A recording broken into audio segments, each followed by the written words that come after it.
واقعا برای چی اصلا الله تعالی مهر را واجب کرد؟ مهر به کدام مقصد است؟ دخترش به 1 ریال داد است در کشورهای عرب.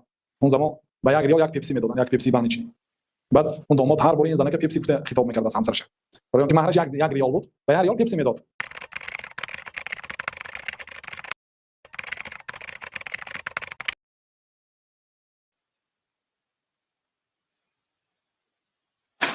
سلام علیکم و رحمت الله و برکاته استاد گرامی. علیکم السلام و رحمت الله و برکاته. استاد جان یک سوال بود میخواستم پیشکش شما گردونم از موضوع کم ترک بیرون است استاد. خب همین درباره مهر زنها یک کم تر معلومات میدادید استاد. چرا همین زنها مهر خودشان رو گران میمونن، مقصد بسیارتر میمونن؟ روزی 30,000 40,000 قریب مهر زنها شده است. بسیاری چه بگم، بسیاری ما مقصد جوانان نمیتوانیم ازدواج کنیم. انا استاد حدیث پیغمبر است که کسی از مهر کسی از مهر دختر پیغمبر زیاد باب میکند، یعنی او در عذاب دوزخ گرفتار می شود. امیر اکانت یک استاد جون معلومات میدادید؟ نه، چون این حدیث نمیدونم. برای اون که بله دختران پیامبر صلی الله علیه و سلم 400 درهم بود. پیامبر صلی الله علیه و سلم به زنهاشون 500 درهم دادند. لیکن با ترغیب هم کردند. اعظم النساء برکتا اقلهن مؤونتا. مبارکترین زنها زنهایی که مهرشون کم است. یعنی اینا بانیت نیک خاندار شدند. مهری کم طلب کردند، اینا زنهای پربرکه میشن. البته زنها و اولیای زنها، یعنی خویشاوندان زنها، وقتی که به شوهر میدهید، ولی شما به عملهای مردم نگاه نکنید، به نتیجه های عمل کرده مردم نگاه نکنید، و بلکه با الله تعالی معامله کنید. مادامی که مهر را سبک کردن سببی برای پربرکات شدن همین زن باشد، مهر را سبک کنید. و واقعا برای چی اصلا الله تعالی مهر را واجب کرد؟ مهر به کدام مقصد است؟ مهر اصلا با اون مقصد داده شریعت شرعی کرده است، یعنی دادنش واجب کرده است که روزی که همین شوهر از دنیا وفات می کند یا اینکه طلاق می دهد، بعدی وفات کردن یا طلاق دادنش، این مبلغ تا شوهری نو کردنش، یعنی که او درآمد ندارد.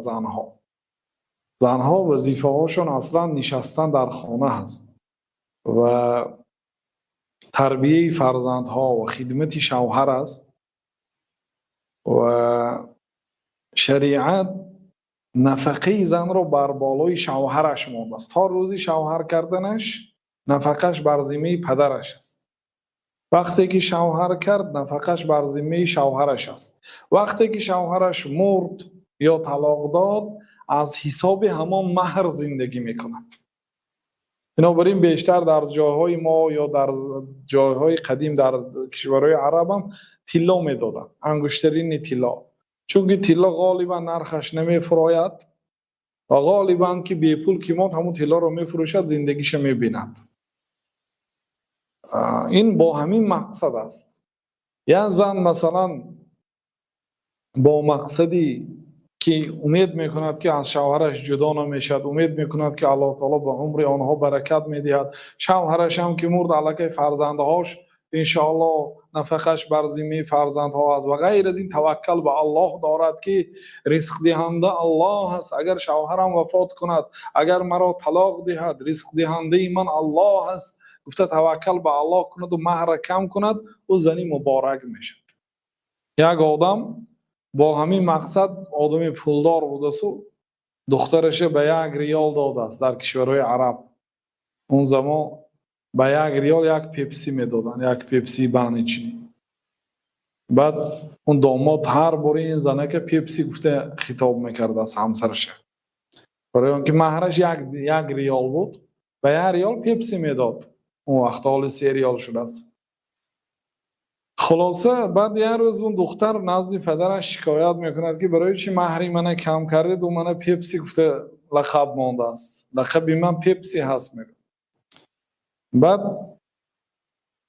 پدرش میگه که خواب همین خیلی از سال این خیلی باشد نمیریم تا همون داماد یه بار اینجا نبیاد نمیریم. وقتی که داماد میبیاد میگه که 30,000 ریال پول میبیاری بعد زنته میبری.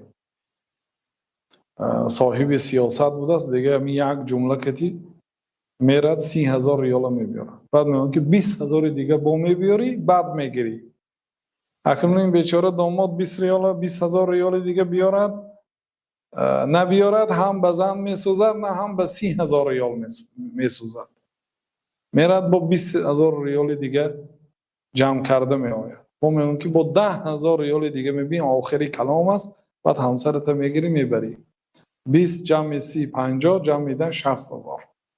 60,000 ریال قریب 20,000 دلار میشه.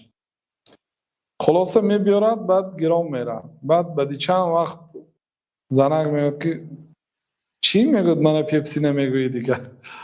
بعد میگه که الان انت شریک تو پیپسی، تو میگه اکنون حاضر فیرمه پیپسی شدی، یا تو یک پیپسی نیستی یا زواد پیپسی شدی. یعنی گاه ها برای انسان ها تنی صحت نمیفارد. یعنی ارزان دهید مهر کم کنید مسخره میکنن، قیمت کنید طعنه میکنن، شکایت میکنن. باید این کارا نشود. یک آدم به خاطر الله عمل کرده است، خواست است به سنتی پیامبر صلی الله علیه و سلم عمل کنه، 1 ریال گرفته است. 1 ریالش 3 یعنی 30 سنت میشد. 30 سنت گرفته است برای دخترش. 18 سال تربیه کرده به وای رسیده، همین قدر گرفته است. اینم اصلا این حقی همون زن است، با این حقی پدر و مادر نیست. این مهر مال زن است. خب به هر حال بله مهرها را سبک کردن لازم و صرف و خراجات اضافگی در توی های ما خیلی زیاد است که ما در این باره صحبت هم کرده بودیم و شاید کتاب نکاح را هم شرح دهیم امکانیت که شد. خلاصه کلام این توی هایی که مردم ما میکنند پر از اسراف است و اسراف حرام است. بگذار از همه خیلی پیامبر صلی الله علیه و سلم توصیه کردن اولین ولو بشد توی کن اگرچه با یک گوسفند باشد. توی صفیه را با نان و سویق با نان و حلوا توی کردن، حتی گوسفند هم نکشتند. یعنی به مردمی که به توی خبر شدن نان و سویق دادن. سویق حلوایی که آماده شده از خرما هست، آرد و خرمای روغن و از همین چیزا آماده شده است. نان و سویق دادن و در توی، یعنی اون زنهای مبارک مادران مومن ها باقی ماندن. بنابراین برادران عزیز توی ها را سبک کنید و یکی از بخشی همین کتابی که الان شرح داده استادیم خودش این اصل 8مش است. اصل 8 از زواج و تاج الفضیله، تاج فضیلت، تاج شرف، این ازدواج خانه‌داری هست. خب